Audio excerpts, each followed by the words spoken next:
A ƙarshe dai ɗan wasa Paulo Dybala ya zama mallakar ƙungiyar ƙwallon ƙafa ta AS Roma, inda ɗan wasan ya cimma yarjejeniya da ƙungiyar ƙwallon ƙafan, inda ya rattaba kwantaragin shekaru 3 da ƙungiyar. Ɗan wasa Paulo Dybala dai an tsammaci zai sa wa ƙungiyar ƙwallon ƙafa ta Inter Milan riga bayan ƙarewar kwantaraginsa da ƙungiyar ƙwallon ƙafa ta Juventus. Ɗan wasan dai ya bi tawagar ƙungiyar ƙwallon ƙafan ta AS Roma domin fafata gasar pre-season a can ƙasar Portugal. Juventus ta tabbatar da ɗaukan ɗan wasa Vrema na baya, inda ƙungiyar ƙwallon ƙafan ta Juventus ta cimma yarjejeniya da Torino akan ɗaukan ɗan wasan. Ƙungiyoyin ƙwallon ƙafa guda biyu su suka fafata wajen ɗaukan wannan ɗan wasa, ƙungiyar ƙwallon ƙafa ta Inter Milan da Juventus. Sai dai a ƙarshe Juventus ɗin ita ta yi nasarar ɗaukan wannan ɗan wasa daga ƙungiyar ƙwallon ƙafa ta Torino. Ƙungiyar ƙwallon ƙafa ta Barcelona tun a watan Janairu akan komawa ɗan wasan ƙungiyar ƙwallon ƙafa ta Barcelona. Azpilicueta dai yana da kwantaragi da ƙungiyar ƙwallon ƙafa ta Chelsea na tsawon shekara guda, inda Barcelona ta mai da hankali wajen ɗaukan ɗan wasan.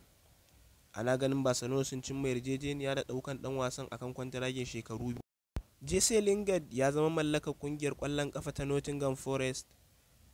An cimma yarjejeniya da ƙungiyar ƙwallon ƙafa ta Nottingham Forest ɗin da ɗan wasa Jesse Lingard, inda ɗan wasan ya kasance a mataki na dillalin kansa wato free agent bayan ƙarewa kwantaraginsa da ƙungiyar ƙwallon ƙafa ta Manchester United. Lingard dai ya samu tayi na ɗauka daga ƙungiyar ƙwallon ƙafa ta West Ham, sai dai ɗan wasan ya yi watsi da tayin West Ham ɗin, inda ya zaɓi ya koma ƙungiyar ƙwallon ƙafa ta Nottingham Forest. Jesse Lingard ya rattaba kwantaragin shekara 1 da ƙungiyar ƙwallon ƙafa ta Borussia Dortmund ta mai da hankali akan ɗaukan ɗan wasan gaba Luis Suarez, inda ƙungiyar ƙwallon ƙafan take son ɗan wasan ya zo ƙungiyar domin ya mai gurbin ɗan wasa Sebastian Haller da ya kamu da cutar kansa, inda ƙungiyar ƙwallon ƙafa ta Borussia Dortmund ta yi ta yin ɗaukan ɗan wasan. Ɗan wasan dai ba shi da ƙungiya har yanzu bayan ƙarewa kwantaraginsa da ƙungiyar ƙwallon ƙafa ta Atletico Madrid. Ana ganin ɗan wasan ka iya amincewa da tayin da ƙungiyar ƙwallon ƙafan ta Borussia Dortmund ta yi masa bayan tayi da ya samu.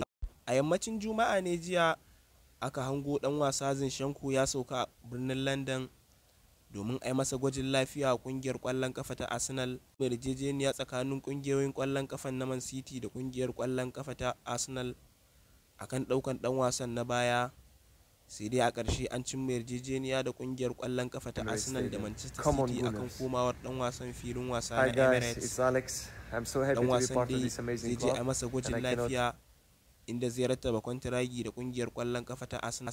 Ana ganin ɗan wasa Julius Timber ya kawo ƙarshen zawarcin da ƙungiyoyin ƙwallon ƙafa da dama da suke masa a nahiyar Turai, inda ɗan wasan ya amince ya sabunta kwantaraginsa da ƙungiyar ƙwallon ƙafan ta Ajax. Ɗan wasan dai ya samu tayi da ƙungiyar ƙwallon ƙafa ta Manchester United akan ɗaukan ɗan wasan, sai dai ɗan wasan da ya ƙarshe ya amince da Ajax domin ya sabunta kwantaraginsa da ƙungiyar ƙwallon ƙafan.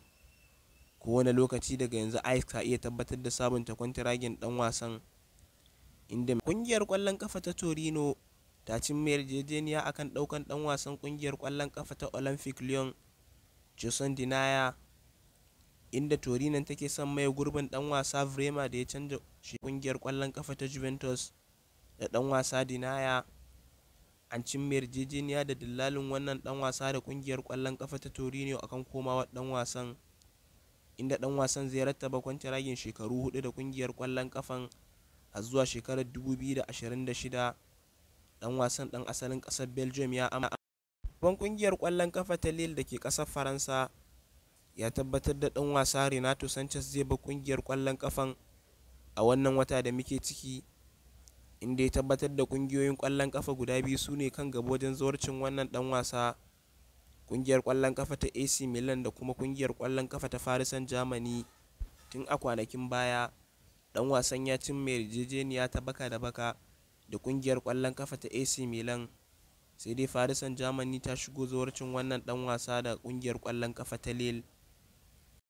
Paris Saint-Germain ta cimma yarjejeniya da ɗan wasan ƙungiyar ƙwallon ƙafa ta RB Leipzig Nodi Mokela.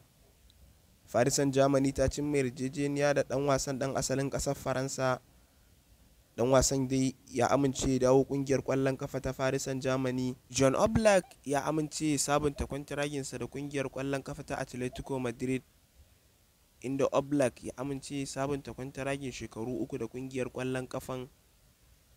Ya cimma yarjejeniya da kungiyar kwallon kafa ta Atletico Madrid akan sabunta kwantaraginsa.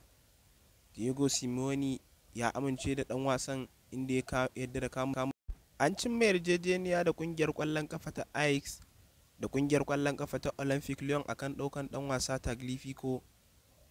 Tagliafico dai ya zama mallakar kungiyar kwallon kafa ta Olympique Lyon, inda dan wasan ya amince ya rattaba kwantaragin shekaru 3 da kungiyar kwallon kafan. Ana sa rai dan wasan zai zo a yi masa gwajin lafiya kungiyar kwallon kafan a ranar Juma'a. Dan wasan dai ya sauya sheka daga Ajax zuwa kungiyar ta Lyon. Dan wasan kungiyar kwallon kafa ta Volley Benmi ya cimma yarjejeniya da kungiyar kwallon kafa ta Brentford akan komawarsa kungiyar kota, inda dan wasan zai zo a masa gwajin lafiya kungiyar kwallon kafan a sati mai zuwa. Kungiyar kwallon kafa ta Rangers ta cimma yarjejeniya da dan wasan ta James Tavernier akan sabunta kwantaragin dan wasan. Kaftin din kungiyar kwallon kafa ta Rangers din ya amince sabunta kwantaragi na shekara 4 da kungiyar kwallon kafan, duk da zawarci da ya samu daga kungiyoyin kwallon kafa. Galatasaray ta tabbatar da daukan tsohon dan wasan kungiyar kwallon kafa ta Olympique Lyon, Leo Divaus, akan komawarsa kungiyar kwallon kafan na tsawon shekara 4.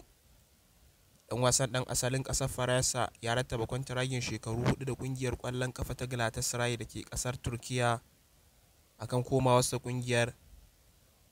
Galatasaray ta biya kuɗi euro miliyan 3 akan ɗaukan ɗan wasan daga ƙungiyar ƙwallon ƙafa ta Olympique Lyon zuwa ƙungiyar tata.